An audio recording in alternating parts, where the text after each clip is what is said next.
Everybody's got a price, it's the $1 million man. Podcast in demand. Understand, everybody's got a price. $1 million man. Everybody's got a price. $1 million man. Everybody's got a pod, it's the $1 million man. Podcast in demand. Understand, everybody's got a price. $1 million man. Everybody's got a price. Make your money. What's up, everybody? It's Marcus D'Angelo, and we are here for the debut episode of Everybody's Got a Pod, and I'm joined, of course, by the Hall of Famer, the $1 million man himself, Ted DiBiase. Ted, we made it. Episode 1. I can't wait, man. Finally, it's here. Thank you for all your help. Oh, man, of course, of course. And you know what? While we're doing thanks, I got to give a shout out to our mutual friend, Jake the Snake Roberts. He's the one who hooked us up, began the conversation here during WrestleCon weekend. That's and next right. thing you know, here we find ourselves getting ready to embark on a new journey. That's awesome. Couldn't be more thrilled. In the words of the $1 million man, priceless. Priceless. Perfectly said, Ted. And man, I'm excited. I know that there are just so many stories. You've been in wrestling for, gosh, almost 50 years now at this point. I know you started as a very young man. So gosh, we've got an awful lot to cover. And folks, if you're watching us, that means that you've subscribed to Premier Plus on Premier Streaming Network, which is the only place to get this podcast on video and with no commercials. If you're just listening to this right now, just do yourself a favor and just go look at what they have. No commitment. Just go have a look at premierstreamingnetwork.com. That's Premier, Premier, streamingnetwork.com, your destination for Everybody's Got a Pod, exclusive videos, and your favorite sports and entertainment events from around the world. And Ted, before we launch into our subject, I did want to ask you, your old pal Cameron Grimes was recently brought up to the main roster, being drafted by the SmackDown brand in WWE. What did you think of Cameron getting moved up onto wrestling's biggest stage? Well, you know, I guess I'm just hearing this. I think one other person mentioned it to me or said they thought that he had gotten moved up. You know, it's kind of like because all the stuff I did with him was like almost a year ago. It was like way back last summer. And, you know, and actually, you know, LA Knight got moved up before he did. And, yes. I was kind of wondering, you know, like, gosh, you know, because he was, you know, I was very impressed with Cameron, but very happy to hear that they finally moved him up. I think that's awesome. No doubt about it. And your friend Cameron Grimes is killing it in his own right up there on the main roster, which has been just a blast to watch. I did want to ask, though, Bill Apter recently commented on it, and he feels that Grimes is going to be good, but more like a mid-level talent on the roster. What do you think? Do you think he has what it takes to be a top guy in the industry? You know, it's hard to say. I mean, especially because he's been down in the developmental program for a very long time, and you get moved up, and it's, you know, I mean that works on your brain as well. It's kind of like, you know, that was one thing I never had to worry about him because I started in the business, grew up in the business, and he more or less did. But you know, it's a big jump, and a lot of things are different. You know, especially when you've got the pressure on you that comes from, you know, being right there with Vince McMahon as your boss every week and wanting to do it right for him. So, you know, if he maintains his confidence and does what he seems to do naturally, he should be okay. I mean, you know, I wouldn't jump out there and say, okay, he's just mid-level. You know, I would say give it a little time, and I could probably give you a better answer. Perfectly said. And, you know, for my money, I think that he's got all the tools to be a huge success up there on the main roster. It's just sometimes it's just about how the chips fall, right? Yeah. Oh, yeah. It really is. Sometimes you just, you know, like things that happen accidentally, and somebody goes, "Oh my gosh, that was so good. We have to use it." You know, and I can't think of any stories right off the top of my head that to emphasize that or, you know, explain it, but anything can happen in this business. You know, and sometimes the least likely end up getting a spot, and you go, I never saw that coming. I mean, a few years back, I don't think that anybody was saying like, "Yep, Daniel Bryan is going to be, considered one of the best in professional wrestling." And then, there he was at the Yeah, pinnacle. So that's a very good example. You're absolutely right. Because like way back when he was first on, showed up, I when I was first looking at him, I said, okay, but I didn't see him. I didn't personally see him as being that top roster guy, but man, he fooled me. yeah, I mean, great worker. But this is the industry of giants and huge physiques and all that, and he's just whatever, like 5'10" and not really any kind of an over the top sort of a look to him. But I mean, his skill was just too much to be denied, right? Well, you know what it is, Marcus. It's just like and I tell young guys and gals that want to get into the wrestling industry, I said, uh, you can, I can take somebody, I can get in the ring with them. I can teach them how to take all of the bumps and protect their bodies. And I can, walk you through like a match, so to speak. But the one thing that you can't teach anybody is charisma. Mm-hmm. You either have it or you don't. And you could technically be a very good wrestler technically, but if you don't have that special oomph, if you don't have that thing, it's for me, it's like I tell everybody, I said I wrestled professionally for almost 20 years, and what am I remembered for? This outrageous laugh. But that's just it. You either have charisma or don't. You either, it's like I took my wrestling ability, and when Vince McMahon, talked to me about becoming this character, like he says, everybody hates somebody who by virtue of their wealth thinks they are better than everybody. And I said, I hate people like that myself. But that was the essence of the character. And I just, I took the character and made him come to life. But when I got in the ring and I took the suit off, I wrestled like I always did. And of course, I have been a heel, so it's always fun. I think being a heel is a lot more fun. Man, you were a blast to watch, and certainly early on, we could see the kind of potential that Vince McMahon saw in you. You arrived there in 1987, and our subject today brings us to early 1988 because we're talking about the main event from 1988. We figured, let's start this podcast off on a really, really high note and something that I know fans love to hear about. So without any further ado, a big topic, 35-year anniversary this year. Can you believe it's been that many years, Ted? It's hard to believe. It really is. I can't think of a better time to talk about it than 35 years later. So we can kind of launch into the whole thing. Initially we put it down that we were going to be discussing both the main event and WrestleMania 4. But after doing the notes and research for this, I realized that we just have to break it into two separate episodes if we want to get in depth and really kind of cover all the topics that we want to. So with that said, the story is going to continue next week on the podcast. We'll pick up right where this one leaves off by looking back at WrestleMania 4. And like I said, we're going to discuss your arrival in the WWF in great detail at some point on the show. But before we launch into the story of your uncrowned WWF title reign, I did want to ask, we hear a lot that Vince brings an exciting new talent into his territory, and he'll sometimes tell them that he can see them as the WWF champion. A lot of wrestlers apparently took this literally and took it as Vince promising them the belt. And then when it wouldn't happen, there'd be some hurt feelings. Right. When you first arrived in Connecticut, did Vince make any such statements to you? I don't think that I ever heard him say, I can see you being the champion.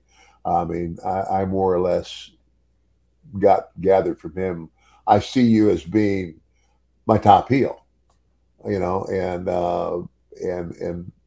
that everything that happened going forward also demonstrated that he meant it.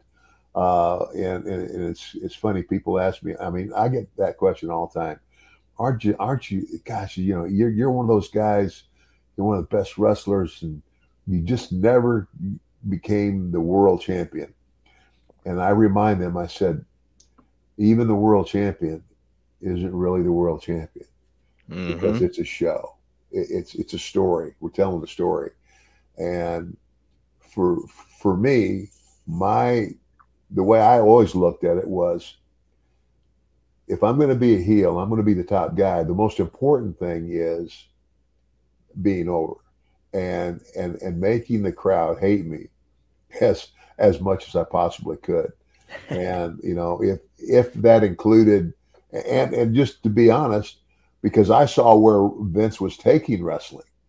You know, I mean, you know, in my dad's era, you know, it was kind of like kayfabe, the whole deal. And even though you understood that, you know, there were a lot of people who watched wrestling that figured it out, it was kind of like the golden rules, like you don't break kayfabe.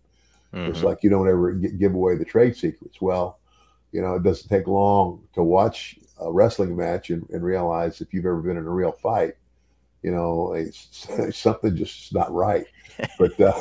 But it's getting over, and that was the key. So getting over for me was more important than having a belt. And yeah, I mean, there was, I guess there was some talk, but here's what I'm trying to say.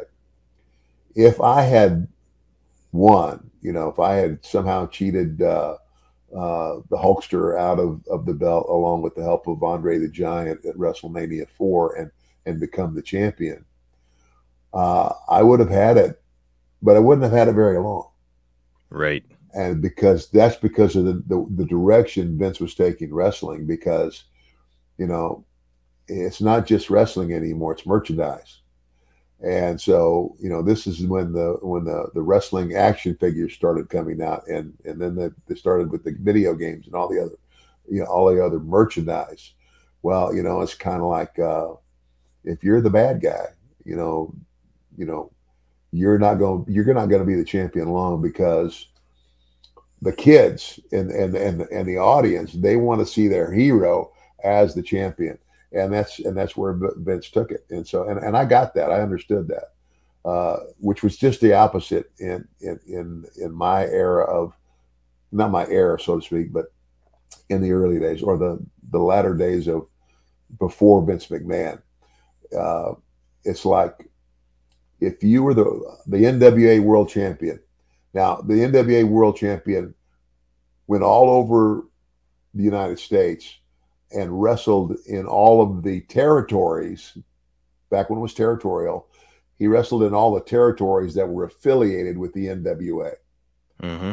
But the only place that the world champion was a babyface was in his home territory, where he was from, where he came from. Dory Funk Jr. and Terry Funk, they grew up in Amarillo, Texas, and that was their home territory. I mean, literally. I mean, their dad established it, and they ended up running it after that. Their dad passed away, but that was the only place that Terry Funk or Dory Funk Jr. were baby faces as champion. Everywhere else they went, they were the bad guy. Why? Because in all the territories, you're pushing your top guys, and so when the world champion comes to town, you want to put your top baby face against him. And so it only makes sense that, you know, you're not going to have a real exciting match if it's two baby faces. So one of them's got to be the heel. Right. And so that's why the champion was generally the heel. And unless, of course, he wrestled in his own territory. So anyway. And that right there, guys, if we can take a pause, that right there is a great illustration of why this podcast is going to be something special. We're talking about years and years of experience, and a man that's gone all over the United States, different territories, Japan. So awesome example of exactly what we're in store here for with Everybody's Got a Pod in future episodes. So appreciate you sharing that. And, you know, while we're on the subject, it's Bruce Pritchard always talks about the WWF at this time as a babyface territory, meaning that there's a babyface on top traditionally. And, you know, whereas to your point, heels like Ric Flair with the NWA, it just made more sense to have a heel there. Now, it does make me wonder, Ted, what is your preference? Do you feel like you fit better in a heel or a babyface territory, having worked in both? I became comfortable in both. I mean, And what Bruce is saying is true. I mean, the WWE, as it is now, is a babyface territory because, again, you know, the audience that you're appealing to, by and large, you know, like Vince wanted to make wrestling family entertainment. Mm-hmm. And, you know, and you couldn't continue the old school way and make it family entertainment. So that's, like I said, it was kind of like when he started and you know, they developed a cartoon and Hulk Hogan's the hero. He's the ultimate, he's Superman.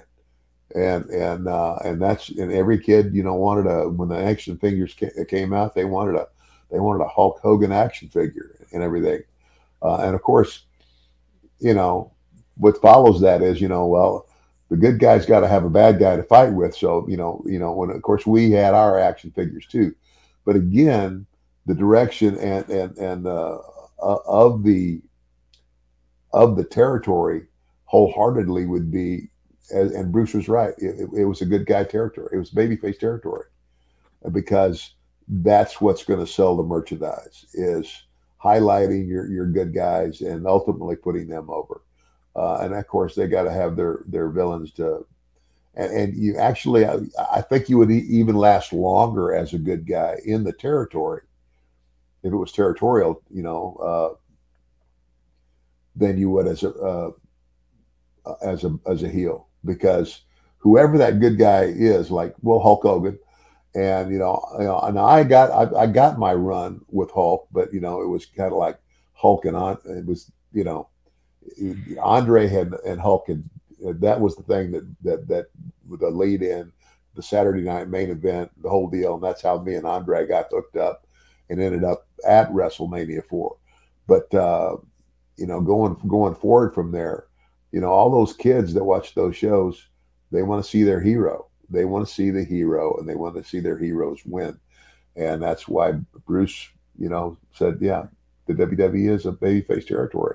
But here in '88, you know, or '87 into '88, you know, you found yourself on the biggest stage in wrestling, and as you said, Vince McMahon is starting to merchandise everything.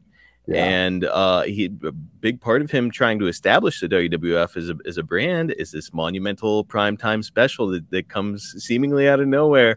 It's the main event on NBC. And man, it's what was your first thought whenever you heard, holy smokes, we're about to do this huge primetime special on NBC? I was like blown away. I mean, I you know, they told me that that was the first time ever that professional wrestling was on live national network television, coast to coast. The first time ever that pro wrestling, you know, was in the limelight as, you know, it's like, you know, this is a special show on it. I think it was NBC, and it was coast to coast, and that Saturday night main event was the lead-in to WrestleMania 4. I mean, a good part of it, I mean, it was just surreal. I mean, it's like, you know, I go from territorial wrestling to being at the right place at just the right time when the WWF, as it was known then, was going to be on national network television for the very first time. And I'm part of the biggest angle. Incredible. And the angle that would lead into WrestleMania 4. And that was so funny because I wore the belt. I took the belt on the road for about a week or so. And then they said, of course, Jack Tunney, you know, is supposed to be the guy. And, you know, he says, you know, he strips me of the belt. He says, you know, you didn't win the belt. You're not the champion. And I said, and they couldn't give it back to Andre because technically Andre won. And forfeited it. But he'd been paid off by me not to take the belt. And they couldn't give it back to Hogan because technically he lost it. So what do? We have a tournament to crown a new champion, which was the tournament was WrestleMania 4. That's our episode for next week, and I'm psyched to talk about it. But man, it's such a cool story. And by the way, you mentioned the twin referee angle. I've got the clip of it. So we'll be watching that here this week on the podcast. But I did want to get Meltzer's 2 cents in on this. It's the January 15th, 1988 edition of The Observer. It's almost scary what the TV ratings for this show will be. Judging from the past week's TV tapings, the TV hype will be mainly directed at the special, and they've got the type of a main event which will interest the general public more than any other. Without a doubt, this will be the most watched wrestling show in the history of the United States. Ted, we're talking about a live in prime time. And we know, of course, that Meltzer would have it correct. The show would draw a 15.2 Nielsen rating and 33 million viewers. I mean, the significance of this cannot be overstated. Am I right? No, oh no. And you know, I don't think at the time I even realized. You know, I mean, I knew it was big. I knew it was big, but I didn't realize it was going to be that big. And as I look back and realize, you talk about stumbling into the right place at the perfect time. I did it. I mean, all of a sudden, you're on the biggest stage in professional wrestling. You're the top heel in the industry. You haven't even been there a year, and you're the top heel in the industry. Yeah. And now it's like, man, you are set to be in a featured role on this massive stage. When you first hear about it, you said you couldn't really quite grasp the significance of it. I mean, do you feel pressure at this point? I mean, at this time, you're kind of a seasoned vet, right? Well, I was a seasoned vet in the business. I mean, I've been around. But, you know, I had never been on a stage this big. Mm-hmm. You know, I mean, you know, territorial wrestling, you know, I had wrestled some big shows, but nothing to that magnitude, you know, had I been on. And, man, again, it was surreal. It was surreal then. And looking back, I'm just very grateful grateful that I was the right guy at the right time at the right place. Remarkable. Remarkable. Yeah. And if you don't mind, I'd like to talk about Dick Ebersol for a minute. He's the producer for Saturday night's main event alongside Vince, and now here he is producing and allegedly helping direct a little bit for the main event. A huge name in television. Did you get a lot of interaction with Mr. Ebersol? No, I got to meet him, but that was about it. You know, I knew who he was, and of course, big name in TV. Mm-hmm. I did get to meet him, but that was about it. I mean, I was too busy worried about what I had to do that night. It's probably a good thing. Jake apparently had a weird run-in with Ebersol. He didn't know it was him, and this guy walks up and hands him a script, and Jake, in his words, said this script is bullshit or something like that, because he's used to, yeah, as I'm sure you were, you know, you're doing these promos, and a lot of it is like they give you a basic outline and then just let you run with it, right? As opposed to scripting everything. Yeah, and of course I think it's more so now than even then. But I mean, and I even told Vince this. I said, you can give me a script. You can give me the verbiage you want. But what I'm going to do, Vince, is I'm going to make it me.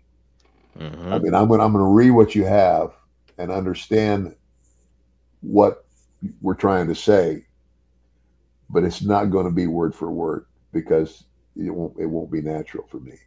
And he trusted me enough to allow me to do that. So, and you didn't get to where you were as a promo or as a personality in professional wrestling by reading scripts. You got it by kind of doing your own thing and going off the cuff. Yeah. Exactly. So it just makes sense. And I mean, look, if we look back at some of the greatest promos in professional wrestling history, I don't think that Dusty Rhodes had somebody writing hard times for him. Don't think that Austin was getting a lot of writing done for him back in the day. So yeah, it's sometimes you just got to let the people do their thing. That's it. So let's talk about Bruce Pritchard again real quick. He has it the main event for WrestleMania 4 was set in concrete by February of 1988. Do you remember being approached at all about the story or the tournament or any of that? No, that was all pretty well, you know.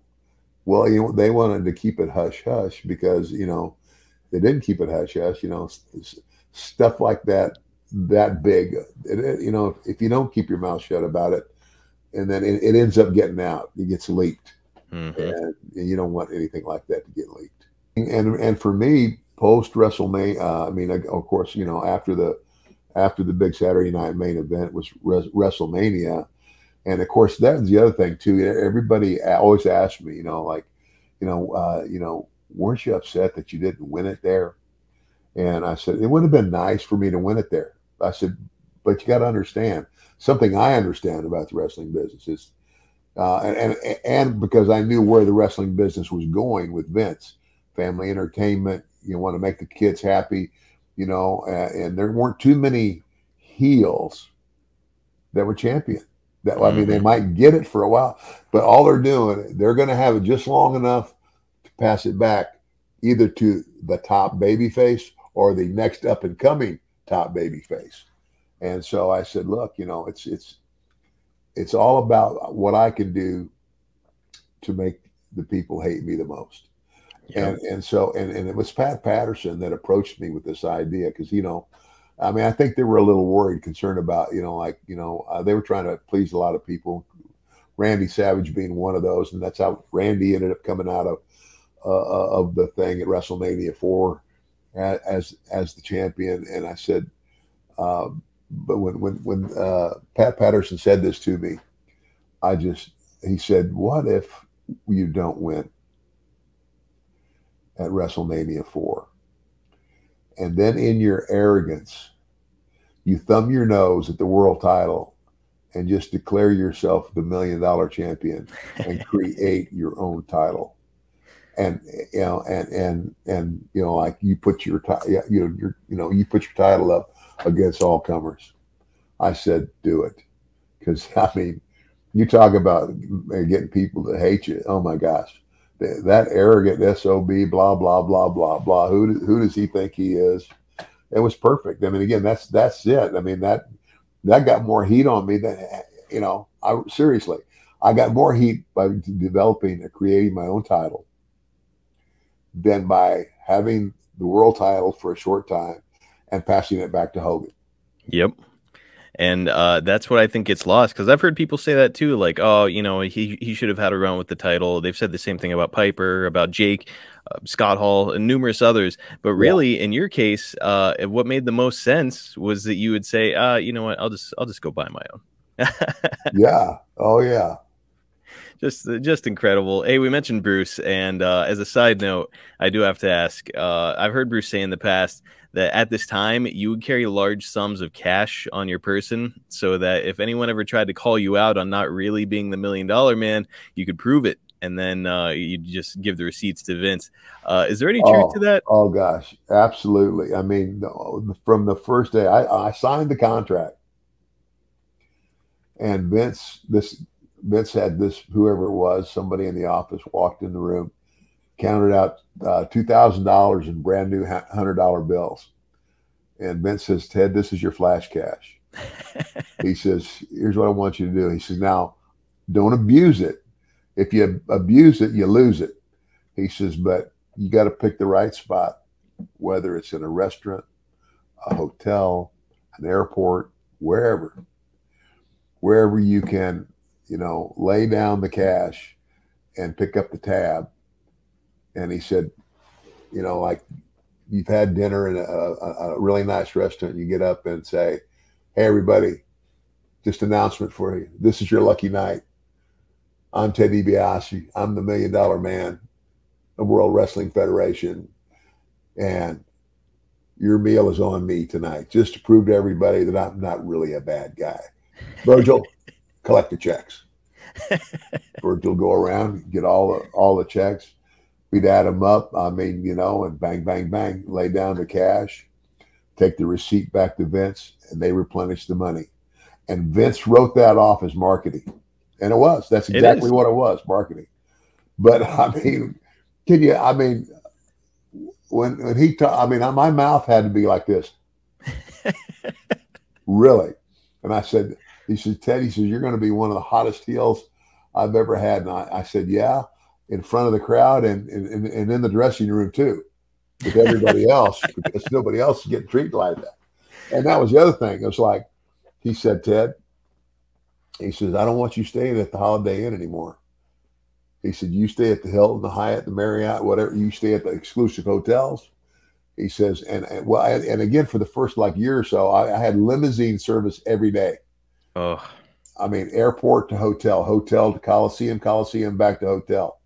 You know, and of course, you know, I wondered if that might create some heat with the other guys, and it really didn't, because they were like, you know what, if I'd had that chance, I'd have jumped on it too. and speaking of Bruce, he commented on that situation as well, because he was asked by Conrad Thompson on their podcast, Something to Wrestle. He was asked, did Ted get a lot of heat with the boys? I mean, he's riding around in limbos, 5-star restaurants, he's getting all this petty cash. Like, how did the boys feel about it? And Bruce said Ted earned it, and all the boys knew that. Like, Yeah. Ted had worked in the industry for a long time, had busted his ass, had established himself, so Yeah. he earned it. Yeah. And man, what a hell of a spot to find yourself in, though. Incredible. Absolutely. On the way to the main event, you're working house shows here and there, facing Hogan in tag team matches and singles matches. Would this have been the first time you had worked with Hulk? Actually, the first time that I ever worked with Hulk Hogan. Hulk Hogan's very first appearance in Madison Square Garden was against me. That's right. I have heard that. And you were the baby I face was and the he was the baby heel. face and he was the heel. And this was actually it was my last match. I mean, I had, you know, again, that at that time it was the WWF, and Vince Sr. was still the boss, and you know, I was still pretty young in the business, but you know, I'd been there for, I don't know, you know, I wouldn't say quite a year, and I was going to go back to work for Bill Watts. So my last show is Madison Square Garden. And I remember Vince Sr. came to me and he said, Ted, he says, I put you with this guy because this is somebody we're really going to push. We really want to get this guy over well, and we trust you to do it. And which you know, made it was endearing to me that they put that kind of trust in me. And so I said, sure, I'll do whatever I can to get him over. And that's the first time I met him. And I remember after the match, you know, when we got backstage in the dressing room, and this was at Madison Square Garden, you know, he thanked me, and he said, he looked at me, he says, hey, by the way, I owe you one. Oh. So fast forward to, I don't know what year that was. I'm trying to think. I want to say when you had worked with Hogan in the Garden, gosh, I want to say it was maybe like 81, somewhere in there.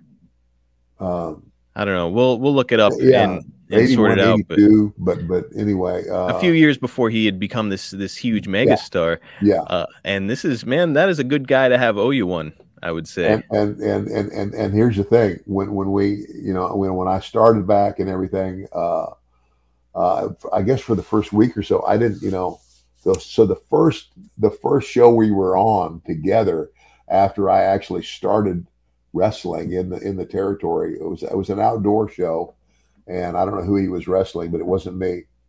But when he came up, shook my hand, he said, he looked at me and he winked and he says, payback time. Oh.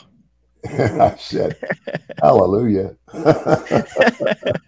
Hey, by the way, my brother Dominic is in here helping us produce, and he pointed out it was 1979 in Madison Square Garden that you worked with Hogan. So that would have been Hogan's first run. I know that when he took the Rocky role in Rocky 3, he lost his job temporarily, went to Vern, then came back. But man, that's awesome. So you're coming in the door here in '87, and you've already got a good relationship with the top guy in the company. Yeah, man. Yeah. Hard to ask for more. Now, during this time, Meltzer is counting you among the best workers in the entire business, whether in the United States, Japan, anywhere. He is always putting you over, saying that you can help anybody look better in the ring.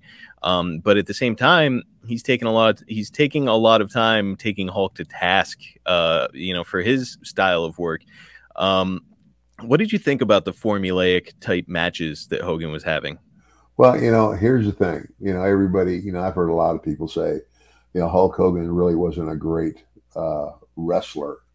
I said, pardon me, but yeah, he was. I said, Hulk knew his gimmick. Hulk understood who the character was. And that type of character, and here's a guy that, I mean, my goodness, you know, like I was 6'4". I mean, and he stood like 2 inches or 3 inches taller than me. I mean, massive guy. Massive guy. And big guys like that don't do arm drags and hip tosses, and shouldn't.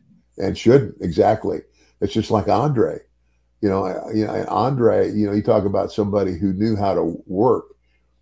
How does a guy that's 3 times as big as anybody on the planet make somebody in the ring look like he has even a chance of beating him? Mm-hmm. You just learn how to do it. And Andre was very good at that, where, he would dominate, and then he'd pick something where he'd say, "Hey, poke me in the eye," or whatever, and hit me in the throat. That's something that where anybody would say, "Oh my gosh, that really hurts." And how do you, first you got to get him on his knees to where you can, because otherwise you're not even face to face until he's on his knees. But Right. it's the psychology of wrestling. Vulnerability in the big guy, and it just makes sense. You don't I don't want to see Hulk Hogan do like a missile drop kick off the top rope. It Yeah, would be weird and out of character for him. exactly. Now, for you yourself, did you feel like you were at your peak as a wrestler around this time, or was the best still yet to come for you? Those were my best years, without a doubt. And I had grown up in the business. I had, they say, "Who trained you?" I said, "Nobody." I said, "Well, the Funks." I said, "Well, the Funks basically, uh, because of my relationship with them all of my life, I guess what you say, it was easier to get in the business." But I actually started physically wrestling under Cowboy Bill Watts, Mm. and the talent that Bill had in the territory. And of course, when I started for Bill, I was a babyface. I was a good guy, and he had a slew of heels, man. And I was on the opening match every night. But the other guy in the ring was usually a fairly polished, worker, and led me. And you just pick it up. You pick it up little by little, and over time, you develop your own persona and character. And and of course, my dad was a great heel. And it's kind of like, there's 2 kinds of heels. There's what I call the tough guy heel, and there's what I call the chicken shit heel. Mm-hmm. That's the guy who talks real big, but when you confront him, he becomes a coward. So Right. backing down. And he's the only time he's really tough is when he's got something in his fist to, cheat. Yes. And so, but every guy that I've ever known that was a tough guy heel, Stone Cold Austin. I was his manager when he first started, and he was carrying the $1 million belt for a little while. Stone Cold was a tough guy heel. Every tough guy heel I've ever known eventually becomes a good guy, because everybody loves a tough guy. I mean, when a guy's that tough, you end up loving him. The Rock, Yeah. the same thing, tough guy heel. Can't help but respect him. Exactly. Nikita Koloff, I Yeah. think, is another good example of that. Yeah, very much so. Right, man. Interesting. And that's a perspective I've heard about the 2 types of heels, but I don't think I've ever really heard anybody put it into words that usually the tough guy heels become baby faces. That's really fascinating. Yeah, it is. And of course, I didn't worry about that, because I was always going to be that sneaky, behind your back guy. You never get tired. You never get tired of seeing a chicken shit heel get his ass kicked. It fit you like an old house slipper. It worked perfectly. I also want to mention, around this time you're working with another really great athlete and a tough guy, babyface Bam Bam Bigelow. You're working with him a lot here. He's a huge guy, a great look. Eventually be his manager a few years later. But Yeah. Why don't you think things worked out for him during his first run in the WWF? I kind of feel hindsight. Why it didn't work out the first time was a little bit because of his attitude. Mm. it's kind of like an attitude of like, you know, I deserve this and I should be this or I should be that. And, you know, when he came back the second time, he was a lot more humble, if you will. I see. In a nutshell. A little bit too young, maybe, for the spotlight. I did also hear that maybe he had a few issues here and there with Andre. Well, that's just Oh yeah. That's one guy you don't want to. You know, and here's the deal. Andre was a very good judge of character, and if Andre liked you, chances are you're a pretty good guy. Mm-hmm. And if Andre didn't like you, pretty good chance you're a scumbag. Good judge of character. And so judging on that character, that's why things didn't go so well for the big man. So probably exactly what he needed for his career. Calm him down a little bit. Yeah.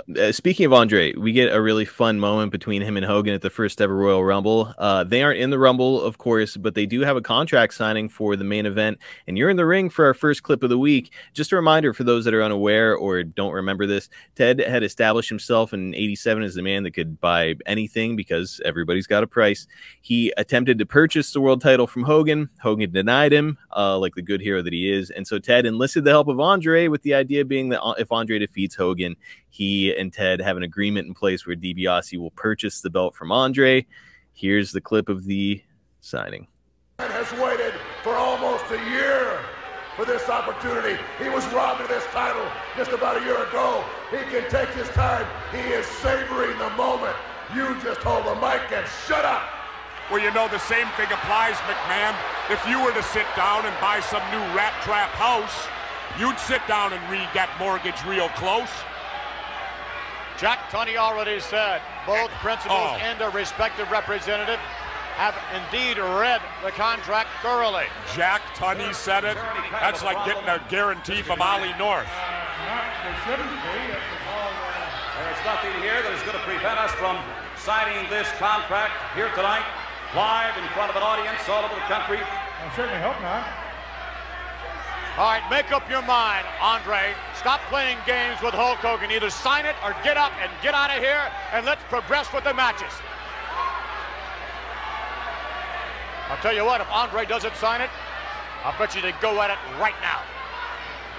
Because Hulk would not sit there and go through all of this humiliation. To have Andre, wait a minute, is he signing? He's signing it now. Finally, Andre the Giant is signing the contract for the big one, February the 5th, Friday night. Now that you signed the contract, Andre, put your official stamp of approval on it. Whoa, stamp of approval.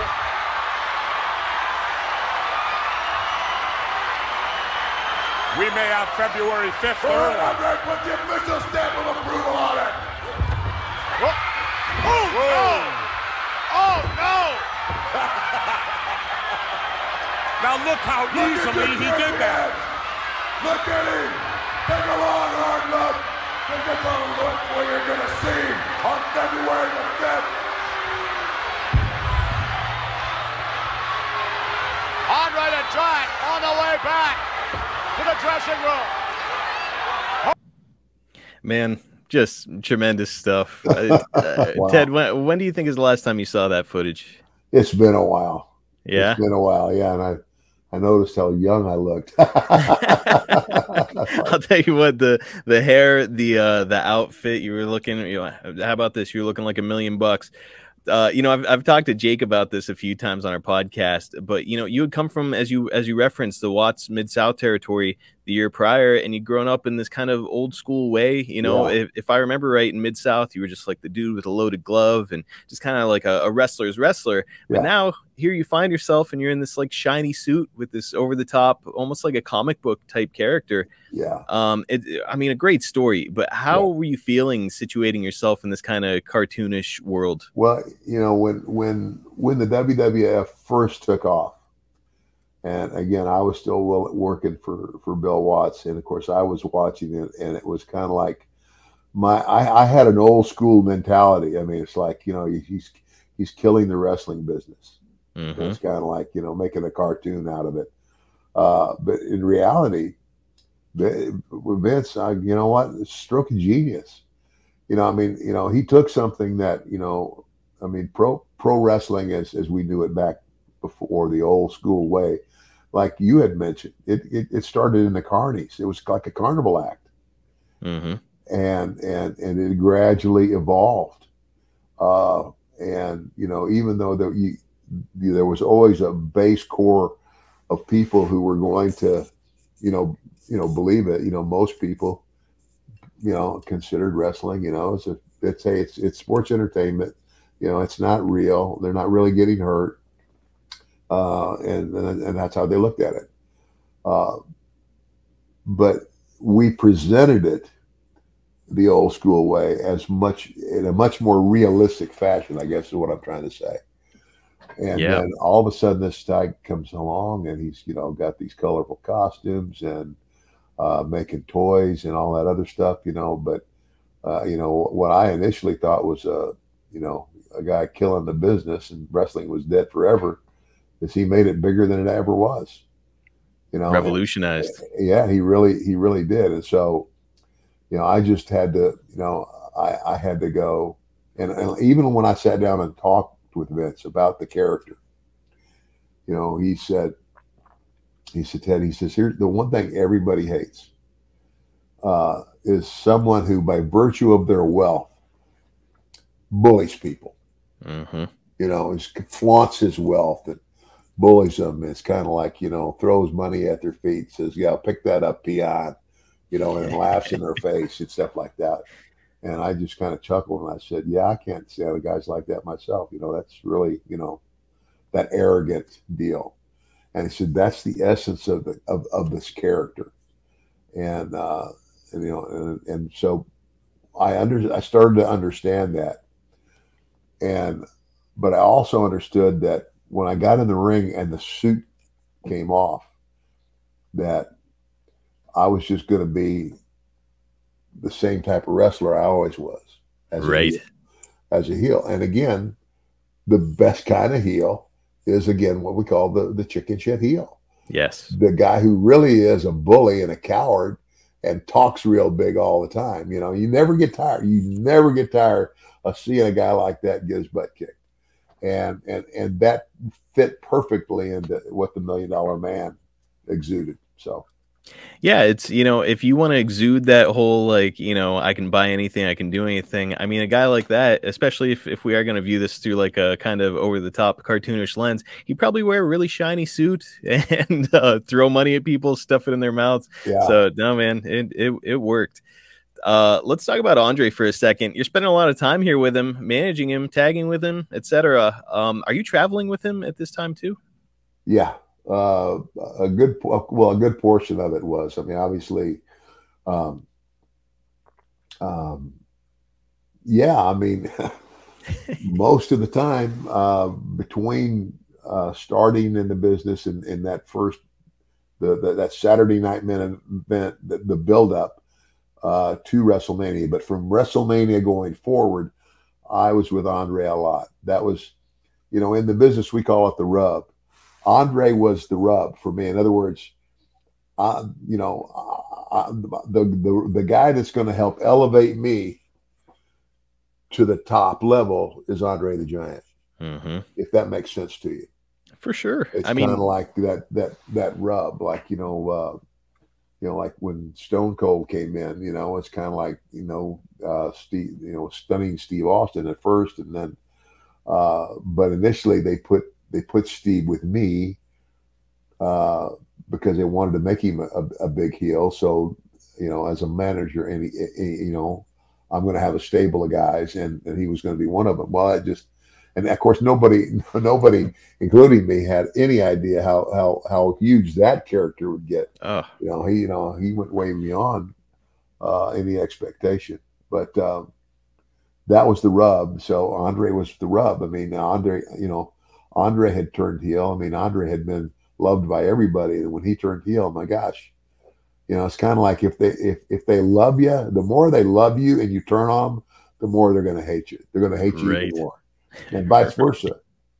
If you're a really, really bad guy and you're a good, really good heel, and everybody hates you, and then you turn babyface, it's going to even make you bigger. I mean, Randy Savage. Randy had been a heel, you know, and it's like that, all that stuff with Elizabeth and mistreating her and all that. But when we had WrestleMania 4 and he came out of that the winner and toppled everybody, shot him right to the top as a babyface. For sure. And, you know, I don't know if the $1 Million Man character could have made a good baby face or not. What do you think? No.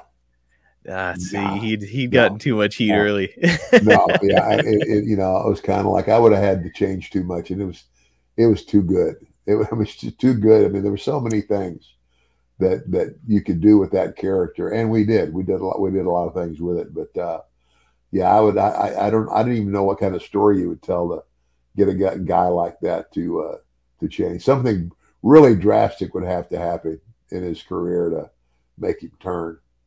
No, you could. I mean, you could do anything. You know, it's like if I got horribly injured or something, you know, and then realizing that, you know, there's a lot of things in life that are more important than money, like your health and stuff. I don't know, some kind of.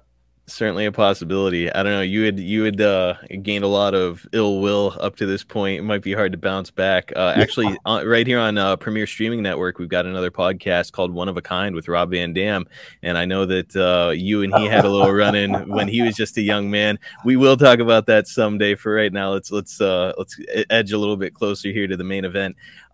Before we get there, though. We've heard over the years as fans that you kind of have to earn Andre's respect, and he could be really hard on people if you didn't know them or trust them yet.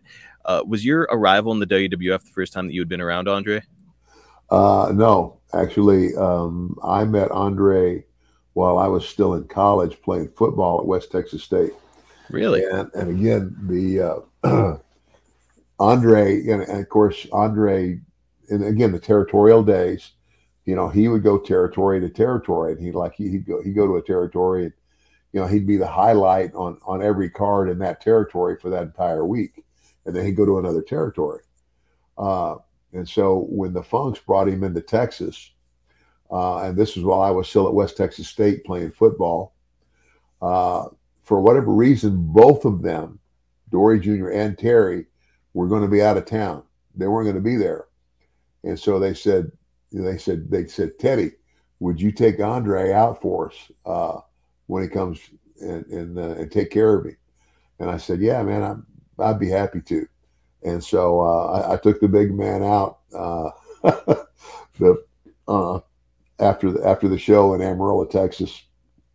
Took him to one of the college bars that, you know, all of us college kids frequented and everything. You know, it was funny that. This is a true story. So we sit down, and the girl comes up to the table to take the order. Andre looks at her and he says, "You'll have trash can?" She's kind of odd look on her face. She says, "Yeah." He says, "Big trash can." Yeah, empty trash can. He says, "Yeah, sure." He says, I don't know if it was 4 or 5 cases of beer in trash can on ice, bring to table. I'm like, what? I couldn't believe it. And of course, now, if you ever saw Andre wrap his hand around a beer can, which is basically the same size as a Coke can, the can disappears. You can't see you can't even see the can. Because his hand is that big. And it was like, it was kind of like him drinking a regular 12-ounce thing of beer was like you or I drinking a mini. Right. And I mean, he was just unbelievable. And, you know, the other thing that a lot of things that the fans don't know, you know, I can't remember who did the special on him, but they did a really good job. With the special they did on Andre the Giant, I think it helped the people understand how here's a guy who's so visible, you can't miss him anywhere he goes, but spent his life somewhat lonely. Yes. Because he could never get anywhere where he was really comfortable. Traveling on an airplane, even if he sits in first class, a first class seat on an airplane is like me sitting in coach. I can sit there, but I'm not real comfortable. Right. And that's he spent his whole life. And I mean, he wrestled in Japan. They would have to, in some places, they would, I don't know, either have to put him in a room where they, put two beds together, or I don't know, but just constantly looking for a place to be comfortable. And it was just tough. It was just tough life for him, but a good guy. And oh gosh, man, I don't remember a whole lot about the rest of that night. How could you?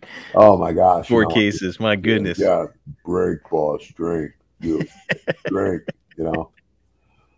Well, hey, that's good. You had a good relationship with him coming in the door because, as we discussed here with Bam Bam, maybe having some issues. I know that Big John Studd experienced some really bad issues with him to the point where I believe that he was a big reason why Studd wound up leaving the territory. So it's, he's not a guy that you want to be on the bad side of. And it sounds like you had a good early start with him.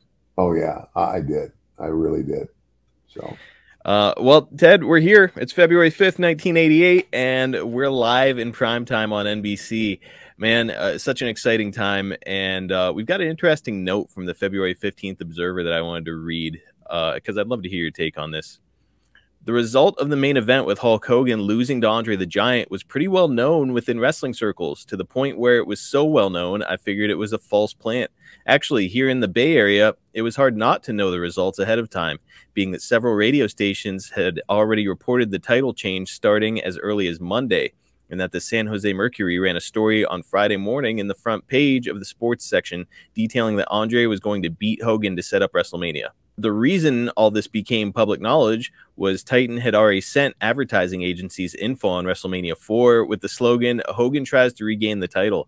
So it's before the main event ever even airs, it's out there that that Hogan's going to lose the belt. As an old school guy, Ted, and this is still the era of kayfabe. How did you feel? Did you hear about any of this? I didn't hear about any of that. But I mean, again, by this time, though, the thing that had changed here's the thing. Growing up in the wrestling business like I did, and being old school like I was, the whole thing about okay, it's kind of like when you watch a magician, you watch a magic act. Now that guy couldn't really make that bird disappear, right? But he did. So where the heck it was the wonder. It was the how did they do it? You know what I'm saying? Yes. But with wrestling, it was like, as realistic as we tried to make it, and we did in many cases make it very realistic. Oftentimes to the point where you would actually really, like my dad and Dory Funk Sr., that one match that they had, they legitimately stood in the ring and let each other hit him. Ooh. I mean, they had they had pictures of him in the paper the next day where Dory Sr. had a big eye, and there was a great big bruise under my dad's chin or under his cheek, things like that. But now we're living in an era of Vince McMahon has basically announced to the world, yeah, we're sports entertainment. So what? We're good. And so I think that takes a little bit of the edge off of, Andre the Giant, this great big monster. You know what I mean? That's a cool perspective, and I have not heard the Magic comparison. I mean, you're right. Anytime I see David Copperfield do his shtick, I'm not like, holy shit, this guy's like a wizard. I'm like, oh man, it's just fun to watch. It's fun to see how he pulls this off. So no, that's a really good comparison. And so like it's kind of like watching your favorite soap opera, or TV show. It's like it's a show, but if the actors in the show are so good at what they do that they draw you into the story. It's kind of like I love to go to the movies, but man, I see a really good movie, a movie that can make me angry, a movie that can make me laugh, a movie that can bring me to tears. You know, those are the movies that I remember.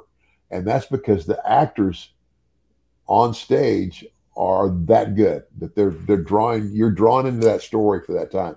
And it's the same thing with a wrestling match. You know, like the really good wrestling matches, you know, like I said, my dad, I mean, I've wrestled hour-long match, 1 hour Broadway. We call it Broadway. In other words, no winner. 1 hour to a draw. And left the ring with like backing out and going, okay, there'll be another time. And for the people to witness that and for you to hold their attention for that length of time, and just to give the back and the forth, and you know, some of the greatest matches I've seen were like I always go to Jack Briscoe when he was world champion. I saw him wrestle both with Dory Funk Jr. and Terry Funk, and some of the matches they had were just unbelievable, hour long. And I mean, I was excited and I was smart. I knew it was a show I was watching. Well, when you walk into a movie, you already know it's a show. Right. But if the actors are really good, they draw you into the story, and that's the difference. And you know, it's kind of like that storytelling. And I think for what Vince was wanting to do was to make wrestling, because it was pretty much, you know, back in that era, pro wrestling was pretty blue collar. Yes. You know, it's kind of like now Vince is trying to dress it up and make it more family entertainment. Used to be a bunch of guys that you'd find in like a bar, and now it's a bunch of guys that you'd find on, you know, in like a Abercrombie catalog. Yeah. Well, before we get to Andre and Hogan, Ted, this is something I've been dying to ask you about. You and I talked about it on the phone a little bit, and I know that fans cannot wait to get your opinion on this. So the event opens up with the Honky Tonk Man defending his Intercontinental title against Randy Savage. Savage scores a count-out victory, and it's a pretty unremarkable match in general, except for the fact that Randy was originally set to win the Intercontinental title, according to everything I've heard. In a 2015 interview with Wrestling Inc., the Honky Tonk Man claimed that the original plan at this time was for Savage to become the Intercontinental Champion and for you to become the World Champion. Honky said that he and Vince had a handshake agreement that he would be treated well on TV. So when Honky is pitched the idea of dropping the belt in front of that huge audience on the main event, he shot it down. As a result, Savage is slotted into the world title picture, which leaves you robbed of your planned championship reign. Honky also claimed that due to this, to this day, you still got a little heat with him. So, Ted, I mean, you know, the Honky Tonk Man. I've never had heat with him. You know what? It's a business, and the bottom line now, the only thing that could have made heat would have been if something like that had affected my money. Mm-hmm. And that's the deal. That's why Pat Patterson came to me and I said, and basically was said, these were the original plans, but what if this happened? Yeah. I mean, without going into the thing that I found out later about, he said, what if it backfires on you? You don't win, and in your arrogance, create your own title. Makes perfect sense. As soon as he said it, I said, that will put more heat on me than winning the title.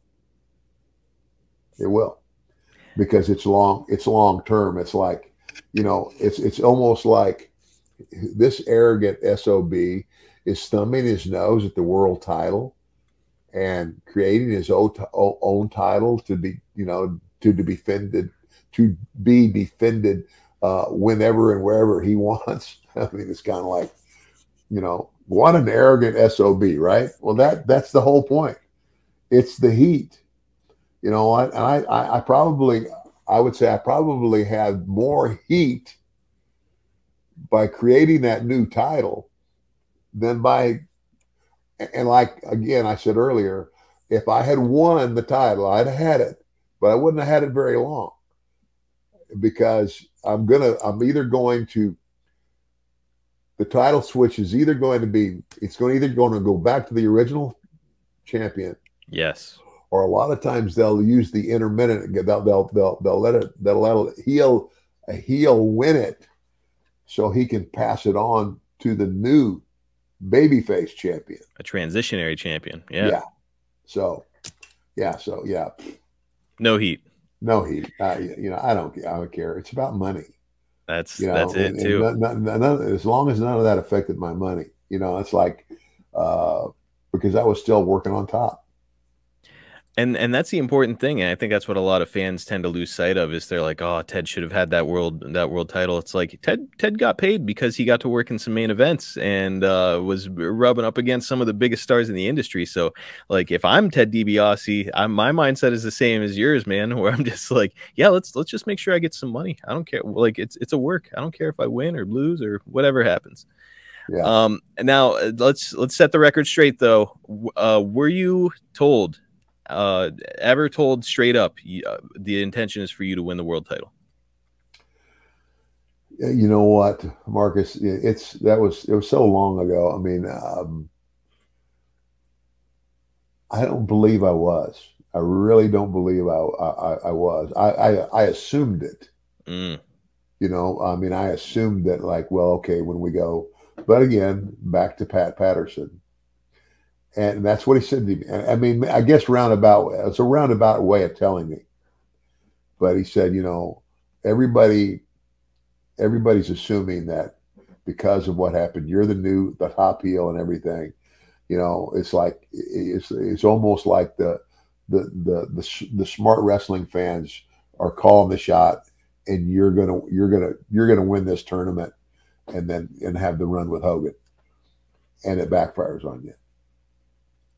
And honestly, end of the day, it's kind of a better story. It really is. Well, and that's the deal, because guess what? I still worked with Hogan. Not only did I work with Hogan, I worked with Savage, and Andre and I had tag team matches against Hogan and Savage, and it was all about making the money. So, yeah, I mean, I guess there's a part of me that says, okay, you're a guy who could have been a world champion. Well, a world champion in a make-believe story. Now back into the NWA type deal, the NWA world champion. Now he had to be the caliber of a wrestler who could work with anybody. Mm-hmm.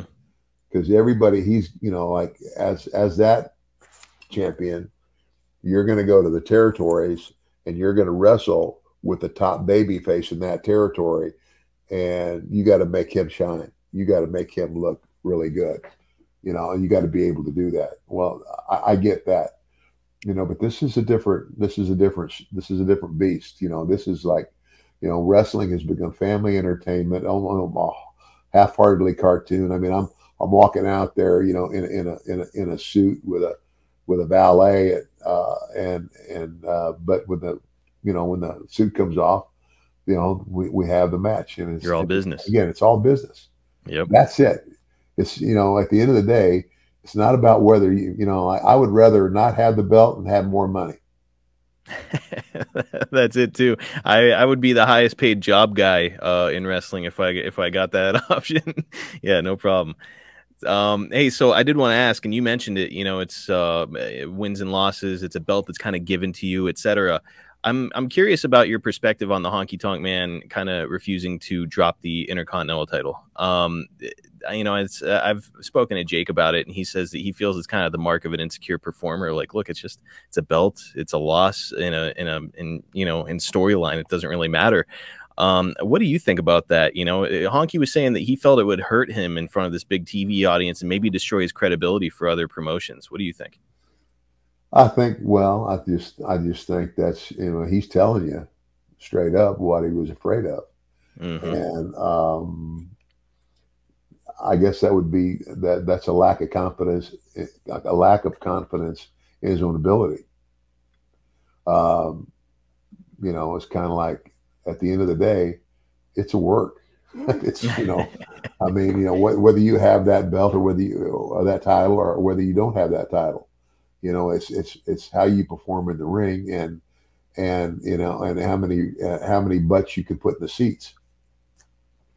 So couldn't agree more. When it starts affecting that, that's when you got to worry. Couldn't agree more. And Ted, without any further ado, we're on to the reason why we're here. It's Hogan and Andre on Primetime, and it's a storyline that's considered one of the best in wrestling history. It's available on WWE Network, but I think if our listeners just Googled it, they could probably find the footage pretty easily. This is going to be our second and final clip this week. Hogan goes for the leg. Wait a minute, Virgil. Virgil grabbed his ankle. Referee sting. Here comes the Hulkster. Yes! Covering. 1, 2, 3, No! 4. Virgil's got the referee tied up. Dave Hebner is over there warning Virgil. Give me a break. Come on, referee. Turn around. Hulkster had Andre the Giant. Pinned. 1, 2, 3. He had him from behind. Andre now. But maybe Lady Luck riding on his shoulders here tonight. One headbutt. A second headbutt. Andre spins a Hulkster around. Suplex right on top of him. He's on him. 1. We get a 2. That's it. We got him. He got him. He got him. No, he didn't. The referee counted 3. We've got a new world champion. No, we don't either. I told it, McMahon. I told you. I told the world that the Giant would win it. No, sir. That can't be.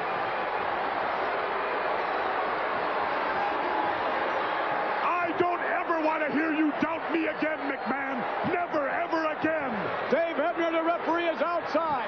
He has the championship belt, I believe, in his hands. Hulkster's looking down at him. He can't believe it. He's saying it was only 2. He can't be giving the title to Andre. He can't be. Hebner counted 3. In wrestling, you don't go by instant replays. This ain't football. It's the referee's decision. I can't believe what a stupid mistake that was. I can't believe that. The guy's only human, McMahon. No, just a referee. He can't be. He's going to present it. He presents it to Andre. Raises his hand. We have a new world champion. Ladies and gentlemen, the winner of this bout. No. And new World Wrestling Federation Heavyweight Champion, Andre the Giant.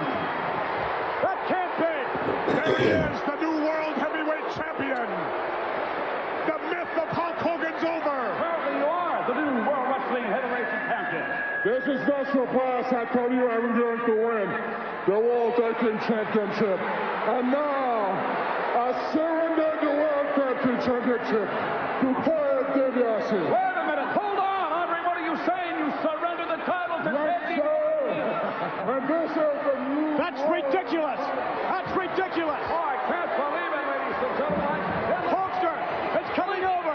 He's coming after him. That referee made the stupidest decision. I can't believe it. $1 Million Man with a championship. That's not legal, I don't think. I don't know. We'll have to wait with Jack Tunney on that one. I'm not sure if Andre could just give the championship away. But one thing's for certain, referee Dave Hebner made his decision. He's standing by it, and we have a new World Wrestling Federation heavyweight champion. What's going on in the ring? What is going on in the ring? Wait a minute.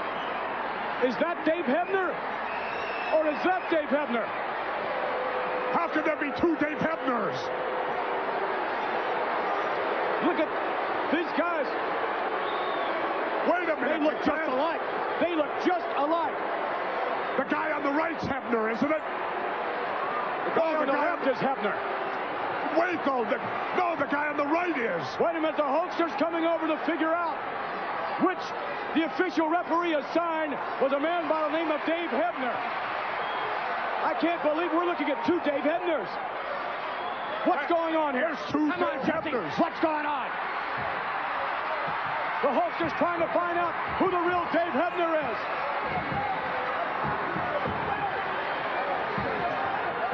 Who's the real Dave Hebner? Hebner. You tell me, Jesse Ventura, and what is going on here? I think it's the one on the left. I think that Dave Hebner, I don't know who the imposter is. Look at these two. Well, they're each one, they look like identical twins. My favorite part of this whole thing is coming up. Move on the right hand. No, I can't believe it. Well, that shows you who the Dave Hebner is. Yeah. The one in the ring took the money. It had to be. There has to be some chicanery going on around here. Has to be something with $1 million man. I wonder what they did with the real Dave Hebner to keep him out of the match. I don't care what, though, but Hogan is not allowed to manhandle referees like this. I don't believe that man's a legal official. Dave Hebner. What are you talking about? Official. He just did the match. How could he not be an official?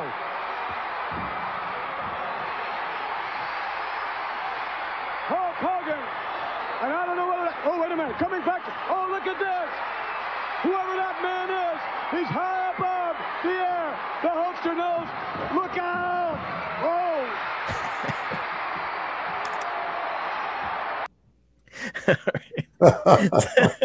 So Earl Hebner gets absolutely fucking launched out of that ring. You guys were there. You guys were there, but he was over your heads. I mean, are you picturing disaster in front of 33 million? Oh, well, you know, I knew when they called that spot, I said, wow. It was, it worked out. I was just, you know, I was a little bit worried about him launching him like that, but he did it, and it worked out. Man, incredible. I mean, what a historic moment. A lot of people point to this as the greatest storyline in the history of wrestling. How do you feel? Gosh, I don't know. I've seen a lot of storylines, but I mean, yeah, I mean, well, yeah, the intrigue, the fact that, you know, you show up, you know, you keep going when you listen. I didn't know until that night that Dave Hebner had a twin brother. Oh, you didn't know? I didn't know. No, I didn't know till I didn't know. None of us knew till that night just exactly how it was going to end. And you know, when with the deal with the two referees, it was just, it was classic. It was classic. It was cool. And backstage, Hogan is saying, like, he starts referencing that you paid for plastic surgery for someone to look like Dave Hebner. But then the whole thing is just kind of quietly dropped off TV. They don't really mention it again. Like, it was just, that was the story and that's it.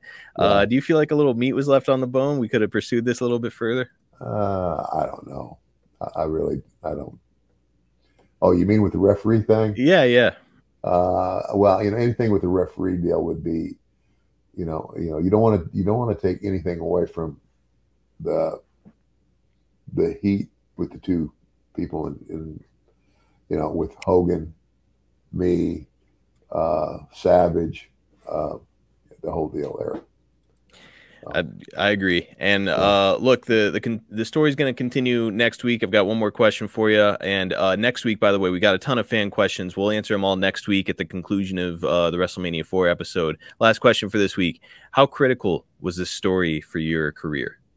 Oh my gosh. I mean, it was the story that launched me. I mean, I had, you know, when they did all the vignettes, you know, like introducing me as the $1 billion man, the guy with all the money, and how I would cheat people, and I would laugh at them, and all that other stuff. But now, when it gets down to the nitty gritty, yeah, the setup for WrestleMania 4, and then even WrestleMania 4. I mean, there's a lot of people that have wrestled in a WrestleMania, but not too many people actually had 3 matches in the same WrestleMania, and I did, you know. And then Randy and I, you know, that was the other thing.